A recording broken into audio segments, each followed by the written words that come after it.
Seguimos conversando con el profesor Cayetano Núñez, doctor en Ciencias Políticas y Derecho, dentro de sus visitas a Venezuela, siempre con la universidad, inclusive tiene un doctorado honoris causa en la Universidad Bicentenaria de Aragua, con la Universidad Latinoamericana y del Caribe. Hay proyectos donde se insiste mucho en la necesidad del derecho comunitario latinoamericano, tomando el modelo europeo, pero también la integración como factor fundamental. Bueno, el propio sentido de la Universidad Latinoamericana y del Caribe es integrador. No se sabe, nace al amparo de, Dios mío, del Parlamento Latinoamericano y del Caribe. Claro, que Y está en entonces Panamá una sede, por cierto. Sí, Y además bajo el criterio de que la integración por el conocimiento, por la educación.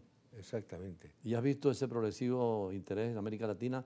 ¿Qué nos falta que los europeos pudieron ponerse de acuerdo, tan diferentes países para la Unión Europea y nosotros no? Bueno, en Europa fíjese los problemas que hubo, que esto al final se llega, primero lugar a la Comisión Europea y tal, después de esas guerras espantosas, de las dos guerras mundiales, sin contar las guerras anteriores. Y ya para que no hubiera más guerras, es decir, porque aquello era, el continente quedó arrasado. De hecho, Europa era la gran potencia del mundo y quedó arrasado después de la Segunda Guerra Mundial. Por eso en 1951 hay ese intento de poner el carbón y el acero dentro de la comunidad. Fue el primer paso para unificar economías. Empezó por unificar economías, ¿no?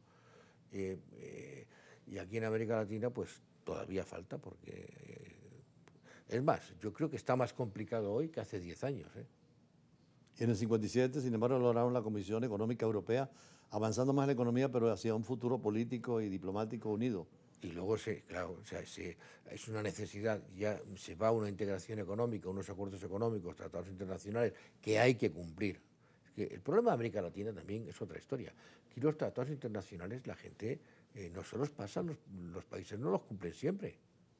Y esto es una historia que está, y los tratados internacionales hay que cumplirlos, están por encima de todo. Podríamos decir entonces que todas las constituciones tienen también vinculación con esta nueva realidad internacional de un derecho constitucional internacional. Yo creo que están...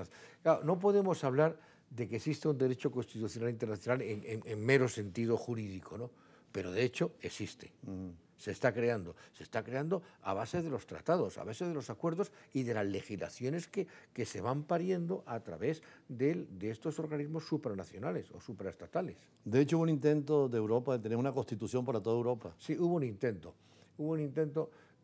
pero aquello es que tampoco era una constitución, se llamaba, fíjese, se llamaba el Tratado Constitucional de la Unión Europea. No era una constitución, era unir aquellos tratados que había más o menos, darles una forma y tal, no en el sentido clásico que nosotros entendemos el concepto constitucional, que ojo, nuestro entendimiento del concepto constitucional es diferente al de los británicos, eso también hay que tenerlo en cuenta. Pero al final eso no salió, pero lo que sí salió después fue el Tratado de Lisboa, que recoge todo eso. Que recoge todo aquello. Que sigue siendo vigente. Y lo recoge bien. Bueno, a mí me gustaría que hubiera una constitución, pero... Bueno, hay gente como en Italia que propone una constitución de la tierra, Ferrajoli y otros intelectuales italianos. Ya, bueno. Pero Italia es muy original. Italia propone muchas cosas y están a punto de hacer su reforma constitucional, que es necesaria, pero nunca la hacen, sí.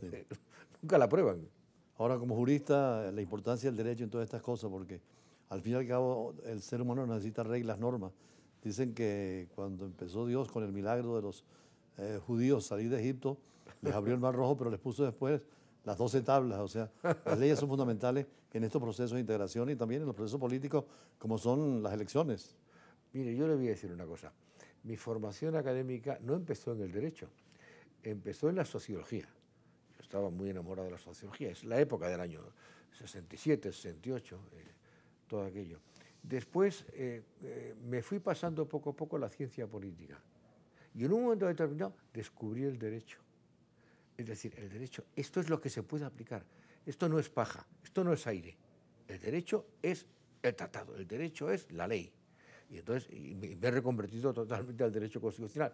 No es que abandone la ciencia política ni la sociología, por Dios, pero entiendo que son elementos auxiliares necesarios para cualquier jurista. Por eso dicen algunos que hay una dimensión fenomenológica, que es situaciones que se presentan que hay que normar. El caso de la energía nuclear. En segundo lugar, una dimensión jurídica, que es la normativa. Y la Exacto. tercera, la dimensión ética, que tiene que haber una referencia a valores, ¿no? Bueno, lo primero que ha dicho del tema nuclear, más que normar, a lo mejor había que suprimir. Bueno, pero Eso es como era una eso es realidad, otra la guerra. energía nuclear había que determinarla. Seguimos conversando con el doctor Cayetano Núñez y ya regresamos con él.